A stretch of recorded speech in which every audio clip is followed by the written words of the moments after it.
কবর যখন প্রথম মিনিট নাফরমানকে কবরে একটা চাপ দিবে, ডান পাশের মাটি বাম দিকের মাটি ডান দিকে, মানে ডান পাঁজরের হাড্ডি ভাঙ্গা চুইরা এই পাশে চলে যাবে, এই পাশের হাড্ডি ভাঙ্গা এই পাশে চলে যাবে।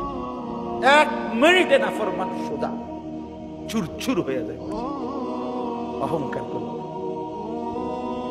মাতবরি দেখাইও না, সবাই রে বলবো, কেউ বড়াই করেন। যে নারী বেপর্দা তারে বইলেন তোমার এই রূপ যৌবন পোকামাকড়ের ঘরে চলে যাবে।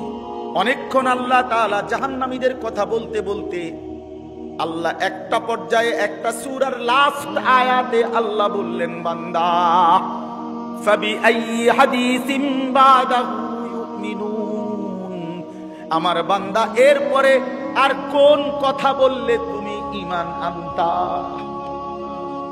আল্লাহ আফসোস করুন, আমার বান্দা আর কেমনে বললে, আমি আল্লাহ আর কেমনে বললে তুমি ঈমান আনো, আমি আর কি দিলে ঈমান আনি? আমি আল্লাহ তোমারে সব কিছু দিলাম, আমি রসুল দিলাম, আমি কোরআন দিলাম, আমি ইসলাম দিলাম, বিনিময়ে আমি কিছুই পাইলাম না,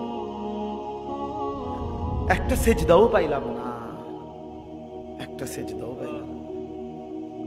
আল্লাহ আমাদেরকে মাফ করে দেন, আল্লাহ আমাদেরকে বুঝ দান।